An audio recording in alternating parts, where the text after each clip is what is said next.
नमस्कार दोस्तों। 2 जून 2023 को बालासोर में हुई दुर्घटना में 288 से ज़्यादा लोग मारे जा चुके हैं, 1200 से ज़्यादा उसमें जख्मी हैं। भारत में ऐसी रेलवे दुर्घटनाएं अनकॉमन नहीं है, होती रहती है, फ्रीक्वेंट है, लेकिन जिस स्केल पे पिछले 20 सालों में ऐसी कोई दुर्घटना नहीं हुई जैसी बालासोर में हुई। भारत में ऐसी ये दिक्कतें जो है, विकसित देशों से आप तुलना कीजिए, यूएसए, फ्रांस या जापान के अंदर आपको इस तरह की दुर्घटनाएं नहीं मिलेगी, भारत में मिलती है। वजह क्या है?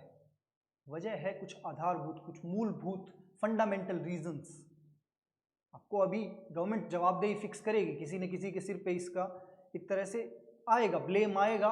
हो सकता है ह्यूमन एरर भी हो, लेकिन कुछ दीर्घकालिक वजह है दोस्तों जो ऐसी दुर्घटनाओं का कारण बनती है। ये दीर्घकालिक वजह क्या है, उनकी बात आज डिटेल में हम इस वीडियो में करने वाले हैं। मैं हूं अंकुश, सृष्टि के ऑनलाइन प्लेटफॉर्म पर आपका स्वागत है। आज हम डिटेल में बात करेंगे बालासोर दुर्घटना की। सबसे पहली बड़ी वजह और सबसे आधारभूत वजह बोली जाएगी हमारे ट्रैक्स पर रह रही भीड़। ये भीड़, मैं पैसेंजर्स की भीड़ की बात नहीं कर रहा, मैं बात कर रहा हूं हमारे रेलवे ट्रैक्स पर मालगाड़ियों और रेलगाड़ियों की भीड़ की। दोस्तों, इन ट्रैक्स पर रह रही भीड़ का ही एक नतीजा होता है कि आपने एक कॉमन अपनी लाइफ में भी एक्सपीरियंस किया होगा। आप ट्रेन में ट्रैवल कर रहे हो, ट्रेन लेट चल रही है, फिर बाद में एक होल्ट ले लेती है, रुक जाती है क्योंकि किसी और गाड़ी को क्रॉस होने दिया जा रहा है। बात कंजेशन की ही है। उसी कंजेशन, उसी भीड़ की वजह से रेलवेज जो है वो अपनी इतनी गाड़ियों को टाइम से मैनेज नहीं कर पा रहा। उदाहरण से समझेंगे, और उदाहरण के लिए सबसे बेहतर तुलनात्मक उदाहरण चीन के साथ तुलना की जा सकती है। चीन के साथ ही क्यों कर रहा हूं? क्योंकि चीन और भारत का पॉपुलेशन साइज सिमिलर सा पड़ता है और देशों की तुलना में। और दूसरी बात कि हम 1950 के आसपास दोनों देशों ने सूद संभाली थी। यहां पे बात की जाए रेलवे ट्रैक्स की, तो चीन 1950 के अंदर 21,800 किलोमीटर का रेलवे ट्रैक लिए बैठा था, उनकी लेंथ जो थी इतनी थी। जबकि भारत में 1950 में 53,596 किलोमीटर लंबे रेलवे ट्रैक थे। रेलवे नेटवर्क की लेंथ की बात कर रहा हूं दोस्तों, पैसेंजर रेलवे की। 2023 में चीन आज 1.5 लाख किलोमीटर से ज्यादा का अपना रेलवे ट्रैक दिखाता है, जबकि भारत के अंदर लगभग 63,000 किलोमीटर लंबा ही ट्रैक है। वजह दिख रही है कि कितना विस्तार हमने अपनी रेलवे का किया। दूसरी बात दोस्तों, एक और खास बात थी कि चीन ने अपनी जो मेन ट्रंक रोड्स थी उनके पैरेलल, उनके एकदम समानांतर रेलवे ट्रैक्स बिछा दिए ताकि जो ट्रैफिक जो है उसको डिस्ट्रीब्यूट किया जा सके।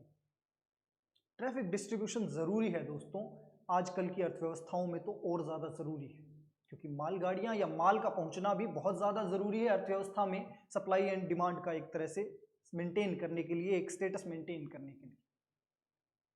दूसरी एक और वजह जो बोली जा सकती है वो है कि 2005 से Bharat dedicated freight corridor announce कर चुका है। एक योजना आई थी सरकार की कि मालगाड़ियों के लिए डेडिकेटेड, अलग से सेपरेट ट्रैक्स बनाए जाएंगे। डीएफसी या डेडिकेटेड फ्रेट कॉरिडोर इसी को बोला गया। फ्रेट यानी माल, माल के लिए अलग से ट्रैक बनाए जाएंगे ताकि वो पैसेंजर ट्रेन्स का ट्रैफिक जो है वो बाधित ना करे और ये स्मूथली ये ट्रैफिक मेंटेन किया जा सके। लेकिन दोस्तों, खास बात यह है कि आज हम 2023 में हैं, 18 सालों के बावजूद डीएफसीज के बारे में बात अभी भी हो रही है। वेस्टर्न डेडिकेटेड फ्रेट कॉरिडोर और ईस्टर्न डेडिकेटेड फ्रेट कॉरिडोर पे काम चल रहा है, पूरी तरह से ऑपरेशनल नहीं हुए। इतना लंबा वक्त हमने ले लिया, प्लान सही था लेकिन उस प्लान को एग्जीक्यूट नहीं किया गया। इंफ्रास्ट्रक्चर की ये कमियां हमें साफ दिख रही है। एक और बड़ी वजह अगर बोली जाए तो वो होगी भारतीय रेलवे की स्पीड। दोस्तों, पैसेंजर ट्रेन की एवरेज स्पीड अगर विकसित देशों की बात की जाए वहां पे रहती है 150 से 250 किलोमीटर प्रति घंटा, जबकि भारत में ये स्पीड है 50 किलोमीटर प्रति घंटा। औसत स्पीड की मैं बात कर रहा हूं। फर्क दिख रहा है कि जब ट्रेन स्लो चलेगी तो ट्रैफिक को मेंटेन करने में दिक्कत होगी। इसके अलावा मालगाड़ियों के लिए एक मिशन रफ्तार आया था 2017 में। लक्ष्य रखा गया था कि मालगाड़ियों की स्पीड को डबल कर दिया जाएगा और उसके आगे भी ग्रेजुअली बढ़ाया जाएगा। टाइम के साथ बाइंड करके लक्ष्य निर्धारित किए गए थे। आज 2023 आ चुका है, 6 साल से ज़्यादा हो चुके हैं इस मिशन रफ्तार को अनाउंस हुए, लेकिन उस पर कुछ खास काम हुआ नहीं। स्पीड जो हमने एक्सपेक्ट की थी वैसी नहीं हुई, मालगाड़ियों की स्पीड नहीं बढ़ी। प्रॉब्लम है दोस्तों इंफ्रास्ट्रक्चर की। यही 2 लॉन्ग टर्म मेजर प्रॉब्लम्स थी। अब जब हम स्पीड की बात कर रहे हैं तो स्पीड के साथ में बात की जानी चाहिए सेफ्टी की भी, लेकिन उससे पहले प्राथमिकताओं की बात करें।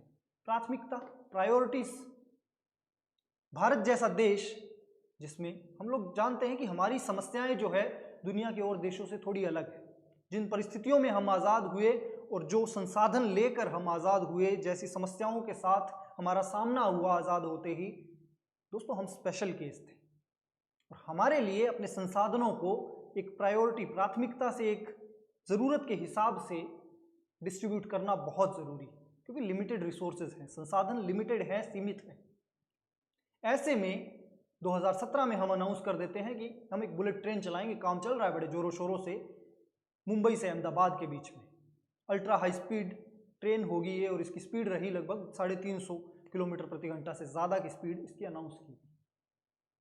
प्रॉब्लम ये है दोस्तों कि ऐसी चीज़ें ठीक है, दिखाने के लिए सही है कि भारत का एक गौरव बढ़ेगा और देशों में, कोई विदेशी आएंगे भारत और भारतीयों को भी प्राउड फील होगा, लेकिन हाथी के दांत दिखाने की ओर और चबाने की ओर। भारत में पैसेंजर ट्रेन के लिए स्पीड आप देख लीजिए, पिछले ही स्लाइड पे आपको बताया है कि भारतीय पैसेंजर ट्रेन की औसत स्पीड 50 किलोमीटर प्रति घंटा। पैसेंजर ट्रेन बहुत ज़्यादा है, उन्हीं पे भारत टिका हुआ है, डिपेंडेंट है। ये कोई रॉकेट साइंस नहीं लगती ये बात समझने में। किसी भी रेलवे ट्रैक पर जाके, रेलवे ट्रैक पर या रेलवे प्लेटफॉर्म पर जाके आप देखिए, पटना जैसे स्टेशन पर जाएंगे तो आपको देखने को मिल जाएगा क्यों मैं ऐसी बात कर रहा हूँ। हमने अपनी ट्रेन की आधारभूत समस्याओं को जाना या नहीं, वो डेटा हमें बता रहा है।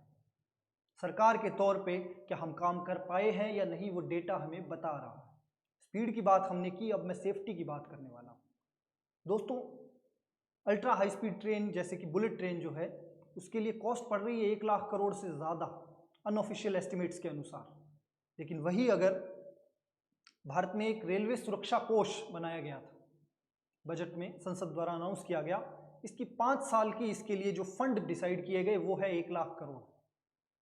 दिख रहा है आपको सीधे सीधे तुलनात्मक अध्ययन एक कि सुरक्षा के लिए हम लोग देते हैं 1 लाख करोड़ और बुलेट ट्रेन के लिए 1,10,000 करोड़। इसके अलावा एंटी कोलिजन डिवाइसेस इंस्टॉल की जानी थी। 2009 से ये एक प्रोग्राम चल रहा है भारत सरकार का, बाद में इसका नाम चेंज करके कवच कर दिया गया। ट्रैक्स के ऊपर ये एंटी कोलिजन डिवाइसेस लगनी थी। ये कवच डिवाइसेस आज तक भारत में सिर्फ 1445 किलोमीटर लंबे ट्रैक पर ही लगी है। कितना लंबा ट्रैक है और उसमें भी कितनी हम लोग एंटी कोलिजन डिवाइसेस लगा चुके हैं, दिख रहा है। उसके अलावा दोस्तों, प्रॉब्लम ये है कि भारत में हमारी जो प्रायोरिटीज़, बार बार मैं उसके बारे में बात कर रहा हूँ कि हमने यहाँ पे 350 किलोमीटर प्रति घंटा रफ्तार वाली गाड़ियों की तरफ एम कर रहे हैं, और सिर्फ एक बुलेट ट्रेन के लिए। अगर इतना पैसा जितना इसमें लगाया जा रहा है, लगभग 1,10,000 करोड़, वापस बोल रहा हूँ ये फिगर, जितना पैसा इसमें लगाया जा रहा है ये लगभग 10 गुना है भारत में 150 किलोमीटर प्रति घंटा की रफ्तार वाले ट्रैक्स बिछाने के लिए। इनसे तुलना अगर की जाए तो अगर भारत अपना focus medium semi high speed train पे शिफ्ट करे तो क्या पता उसमें कुछ हमारे लिए, हमारे एक तरह से इस देश के लिए बहुत अच्छा रहेगा। प्राथमिकताएं हमारी क्लियर होनी चाहिए। जब बहुत ज़्यादा पैसा हम एक चीज़ पे लगा रहे हैं, पैसेंजर सेफ्टी दोस्तों सर्वोपरि होनी चाहिए। फंड्स की प्रायोरिटी एलोकेशन सबसे ज़रूरी चीज़ है जब भारत जैसा देश की बात हम कर रहे हैं कि जिसके बारे में रिसोर्सेज लिमिटेड है। ये कुछ आधारभूत वजह थी जिसने बालासोर के एक्सीडेंट को एक जन्म दिया है। दोस्तों, ये जन्म दिया है, बात इसीलिए बोल रहा हूँ कि मैन मेड वजह हो सकती है, लेकिन लॉन्ग टर्म वजह यही थी। आज जब हम आईटी के दौर में जी रहे हैं तो ऐसी बातें करना कि ऐसे रेलवे एक्सीडेंट्स जो मैन मेड एरर की वजह से हो जाए, तो वो बड़ा ही एक शर्मनाक है, और भारत जैसे देश के लिए तो है भी, क्योंकि हम अपने आप को गिनते हैं कि दुनिया की सबसे बड़ी विकासशील देशों में, हम सबसे तेज़ गति से बढ़ती हुई अर्थव्यवस्थाओं में अपने आप को गिनते हैं। ऐसे में ऐसे रेलवे एक्सीडेंट्स देश के लिए शर्मनाक है। उनके कारणों की चर्चा की जानी चाहिए और डिटेल में की जानी चाहिए। Thank you very much. ये सृष्टि चैनल था और मैं अंकुश शर्मा। हमने डिस्कस आज किया बालासोर।